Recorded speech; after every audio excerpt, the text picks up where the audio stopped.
Hello dear student, मैं आयुष आपका स्वागत करता हूं मैथ्स बाय आयुष सर में।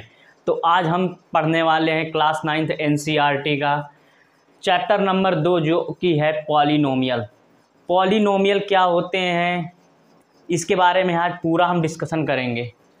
पॉली कैसे बनता है, पॉलिनोमियल क्या होते हैं, बायनोमियल, मोनोमियल, ट्राइनोमियल, ये सब क्या होते हैं, इनके बारे में हम पूरा समझेंगे क्या होता है पॉलिनोमियल।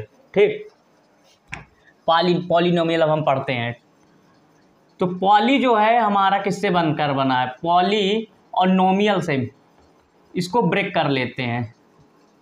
पॉली और नोमियल्स ये दोनों से मिलकर बना हुआ है। पॉली मतलब होता है कई, यानी कि मैनी। पॉली मतलब होता है मैनी और इसका मतलब होता है नोमियल मतलब टर्म। तो अगर हम लैंग्वेज पे बात की जाए, तो ऐसी अलजेब्रिक इक्वेशन क्या कहते हैं, हमारा क्या हो, वेरिएबल और कांस्टेंट से मिलकर बनी हो, वेरिएबल एंड कांस्टेंट से मिलकर बनी हो, वेरिएबल कांस्टेंट से मिलकर बनी हो। ठीक, वेरिएबल और कांस्टेंट से मिलकर बनी हो वो हमारी कहलाती है पॉलिनोमियल। जैसे हमने इसमें कोई भी ले लिया, जैसे 3x + 5, अगर ये पूछा जाए तो ये क्या है, पॉलिनोमियल है, तो कहेंगे जी सर ये एक पॉलिनोमियल है, ये एक पॉलिनोमियल है, ये हमारा एक पॉलिनोमियल है। ठीक, तो ये किस प्रकार का पॉलिनोमियल है, ये एक लीनियर इक्वेशन में आ रहा है, तो ये एक, इसमें दो टर्म है ना, तो बायनोमियल हो जाएगा। अगर सिंगल टर्म होता है मोनिनोमियल। ये सब चीज़ तो पता होंगी, इसको बताने की कोई ज़रूरत नहीं है। ठीक, ये हो गया इतना पॉलिनोमियल। की अब दूसरी पॉइंट, अगर पहला पॉइंट पे अगर ये डिस्कशन किया जाए, दूसरा पॉइंट क्या होना चाहिए कि पॉलिनोमियल पे हमारी जो हमने एक्सप्रेशन जो भी लिखा है उसका जो टर्म है निगेटिव नहीं होनी चाहिए। पॉलिनोमियल की वेरिएबल की फॉर्म निगेटिव ना हो, वेरिएबल की फॉर्म निगेटिव ना हो। अभी हम ऐसे समझने वाले हैं, जैसे हमने ये लिख लिया 2√y + 5।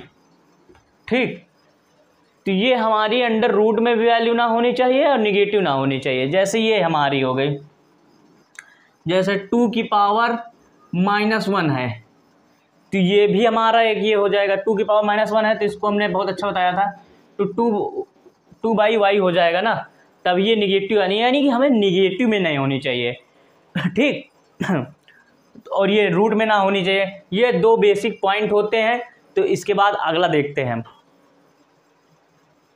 तो लगे हाथ, अब हम ये क्या देख सकते हैं, पॉलिनोमियल और इक्वेशन के बीच हम डिफरेंस सीधा देखेंगे, क्योंकि अब हमें यहाँ पॉलिनोमियल में हमें ये बायनोमियल और ट्राइनोमियल, ये लीनियर इक्वेशन और क्या कहते हैं लीनियर पॉलिनोमियल, ये सब हमें बताने की अब हमें ज़्यादा ज़रूरत नहीं, क्योंकि वो हमें सभी चीज़ें पता होंगी, क्लास 8 में पढ़ाई जाती हैं। तो हमें अब सीधा अब ये हमें समझना चाहिए पॉलिनोमियल और इक्वेशन में क्या डिफरेंस क्या होता है। अगर पॉलिनोमियल अगर हमने एक ले लिया है, फॉर एग्जांपल f(x) बराबर हमने मान लिया, कोई दिया गया है पॉलिनोमियल, कितना दिया गया है, x² - 5x + 6 दिया गया है, ये है पॉलिनोमियल। ठीक, ये f(x) बराबर है, ठीक, f(x) बराबर इतना है। अब इक्वेशन में अगर यही चीज़ दे दी जाए, इक्वेशन में x² - 5x + 6, इक्वेशन में ये इक्वल का साइन लगा आएगा। ठीक, इक्वेशन तभी मानी जाए जब यहाँ पे इक्वल का साइन हो, तो सभी को पता होगा, ये सब चीज़ें बताने वाली ज़्यादा ज़रूरत नहीं है। अगर हम इसका निकालते हैं पॉलिनोमियल, इसको अगर हम सॉल्व करते हैं तो इसके हमें फैक्टराइजेशन ही हमें मिलेंगे, इसके जो होंगे फैक्टर ही होंगे। ठीक, और इसके जो होंगे, इसके निकलेंगे यहाँ पे रूट निकलेंगे, यहाँ पे निकलेंगे, यहाँ पे हमारे निकलेंगे रूट्स, और इसका हम करेंगे केवल फैक्टर कैसे करेंगे ये डायरेक्ट बताएंगे हम आपको। इसके बाद जब हम इसकी ट्रिक बनाएंगे, क्योंकि हम दोनों तरह से बताते हैं, ट्रिक भी बताते हैं और मेथड भी बताते हैं। तो यहाँ पे क्या होना है, मल्टीप्लाई करने पे 6 और जोड़ने पे कितना आ जाए 5, तो कितना हो जाएगा 3x माइनस 2 और प्लस 6, तो कितना आ जाएगा, x कॉमन कर लेंगे यानी कि x माइनस 3 आ जाएगा एक ब्रैकेट में, और एक ब्रैकेट में आ जाएगा x माइनस 2, इसके ये आ गए। तो इसके फैक्टराइजेशन अगर यहाँ पे इसके यही रखा जाएगा, x माइनस 3 बराबर 0 रखा जाएगा तो x का एक रूट 3 आ जाएगा। अगर x माइनस 2 बराबर अगर यहाँ से 0 रखा जाएगा तो इसका एक दूसरा वैल्यू 2 आ जाएगा। तो यहाँ से हम केवल यहाँ से फैक्टर ही निकाल सकते हैं, और यहाँ से हमने रूट ये निकाला है। तो यहाँ से हमने क्या निकाला है, रूट। ये बात आपको बहुत ही सुंदर तरीके से समझ में आई होगी। तो गाइज हमारी ये दो फैक्टर आ चुके हैं। अगर हमारा क्वेश्चन ये बनता है कि अगर ये दो जो दिया गया है polynomial x square minus 5x plus 6, ये हमारा जो पॉलिनोमियल दिया गया है इसके ये हमारे फैक्टर निकलते हैं। यहाँ से तो हमारे फैक्टर निकलते हैं, यहाँ से हमारे रूट निकलते हैं, क्योंकि यहाँ पे बराबर हो जाता है। अगर यहाँ पे कह दिया जाए ये पॉलिनोमियल दे दिया जाए, अभी आगे के सवालों में आपको बताया जाएगा जब पूरा चैप्टर फिनिश हो जाएगा। तो अगर हमने यहाँ पे ये पॉलिनोमियल दे दिया जाए, अगर इसके कहा जाए तो इसका रिमाइंडर ज्ञात कीजिए, तो रिमाइंडर हमको कैसे फाइंड करना है, तो इसके लिए हमें क्या कहा जाएगा, ये पॉलिनोमियल का जो ये फैक्टर दिया जाएगा इसके बराबर हमको क्या कर देना है, इक्वेशन को अगर हम 0 कर देंगे तो इसको 0 कर देंगे तो रिमाइंडर हम यहाँ से निकाल लेंगे। अगर x माइनस 3 को अगर हम 0 कर दें, x बराबर 3 हो जाएगा, x बराबर 3 हो जाएगा और x बराबर यहाँ 2 हो जाएगा। अगर यहाँ पे हम क्या कहते हैं, अगर ये वैल्यू यहाँ पे रखते हैं तो सेटिस्फाई कर जाएगी, क्योंकि यहाँ पे फिर 0 हो जाएगा। X square minus 5x plus 6 बराबर 0 हो जाएगा। अगर 3 रखेंगे 3 3 जा 9 हो जाएगा, माइनस 15 हो जाएगा प्लस 6, तो ये कट उठा के पूरा 0 आ जाएगा, यानी कि इसका रिमाइंडर निकल आएगा 0। तो इसका एक ये सोल्यूशन हो गया अगर x माइनस 3 पे रखा। सो आप लोगों को ये चीज़ें समझ में आई होंगी। सो डियर स्टूडेंट, तो अब हम एक्सरसाइज की ओर सीधा फोकस करते हैं। तो पहला क्वेश्चन हमारा दिया गया है, which of the following expression are polynomial. जो दिया गया हमारा बीजीय व्यंजक है वो पॉलिनोमियल है इन वन वेरिएबल, जो एक वेरिएबल यानी कि एक्स वाई जेड के फॉर्म में है, यानी कि लीनियर फॉर्म में होगा तभी एक्स वाई जेड, ठीक। एंड विच आर नॉट, और कौन सा नहीं है इसमें, ये भी हमें बताना है, तो और रीजन भी देना है। तो हमने 3 क्वेश्चन ये एक साथ नोट किए हैं, ये 3 क्वेश्चन हमने एक साथ नोट किए हैं। पहला क्वेश्चन हमारा दिया गया है 4x square minus 3x plus 7, तो हमें इसमें ये बताना है कि ये पॉलिनोमियल है कि नहीं। तो यहाँ पॉलिनोमियल है, ये यहाँ पे देखो क्वाड्रेटिक इक्वेशन, क्वाड्रेटिक फॉर्म है, क्वाड्रेटिक पॉलिनोमियल है ना। यहाँ पे 4x square minus 3x plus 7, तो यहाँ पे क्वाड्रेटिक इक्वेशन है, तो ये क्वाड्रेटिक मतलब पॉलिनोमियल है। तो ये बन रहा है हमारा क्या, पॉलिनोमियल हमारा ये बन रहा है।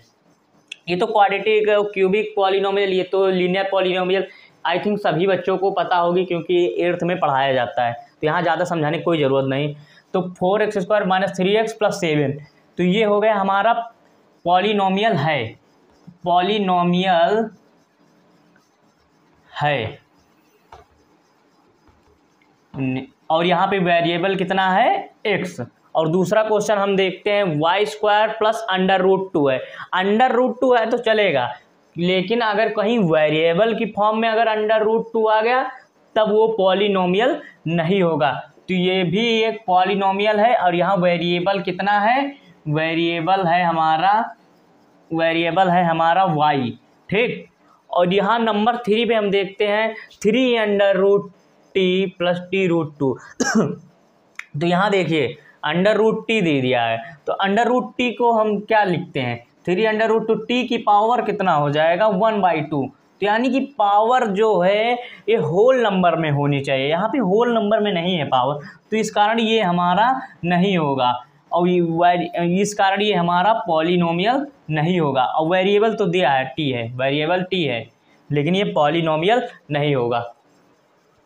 तो हम क्वेश्चन नंबर 2 देखते हैं, right the coefficient of x square in each of the following. दिए गए सेंटेंस में हमें ये बताना है कि एक्स स्क्वायर का कोफिशिएंट कितना है, यानी कि एक्स स्क्वायर का गुणज कितना है, एक्स स्क्वायर का मल्टीपल कितना है, यानी कि एक्स स्क्वायर में कितने से गुणा किए जा रहे हैं, 1 से किए जा रहे हैं, 2 से किए जा रहे हैं, 3 से किए जा रहे हैं, ये हमें बताना है बस। तो यहाँ पे देखिए एक्स के आगे यहाँ पे कितना है, अगर कोई भी नंबर नहीं है तो 1 होता है ना, तो यहाँ पे एक्स स्क्वायर का कॉफिशिएंट कितना हो जाएगा, 1 हो जाएगा। अगर यहाँ पे अगर डिग्री की बात की जाएगी, क्योंकि अगला क्वेश्चन हम नहीं बताने वाले हैं, अगर यहाँ पे डिग्री की बात की जा रहेगी तो एक्स की सबसे मैक्सिमम डिग्री कितनी हो जाएगी, डिग्री अगर होगी तो डिग्री अगर पूछी जाएगी तो डिग्री हो जाएगी 2। ठीक, अगर दूसरा क्वेश्चन देखते हैं, दूसरा क्वेश्चन हम देखते हैं, एक्स स्क्वायर का ही कॉफिशिएंट बताना है तो कितना हो जाएगा, एक्स स्क्वायर का कॉफिशिएंट -1 हो जाएगा। अगर डिग्री की बात की जाएगी तो एक्स की सबसे मैक्सिमम डिग्री कितनी आ रही है, 3 आ रही है। ठीक, एक्स की सबसे बड़ी मैक्सिमम डिग्री कितनी आ रही है, 3 आ रही है। और तीसरा क्वेश्चन हम देखते हैं, π/2 एक्स स्क्वायर प्लस एक्स, तो यहाँ पे कितनी आ रही है, तो एक्स स्क्वायर के मल्टीपल में कितना से मल्टीप्लाई हो रहा है, π/2 से हो रहा है ना, तो π/2 आ जाएगी। और यहाँ पे डिग्री कितनी है, 2 आ जाएगी, यहाँ पे डिग्री कितनी आ जाएगी, 2 आ जाएगी। ठीक,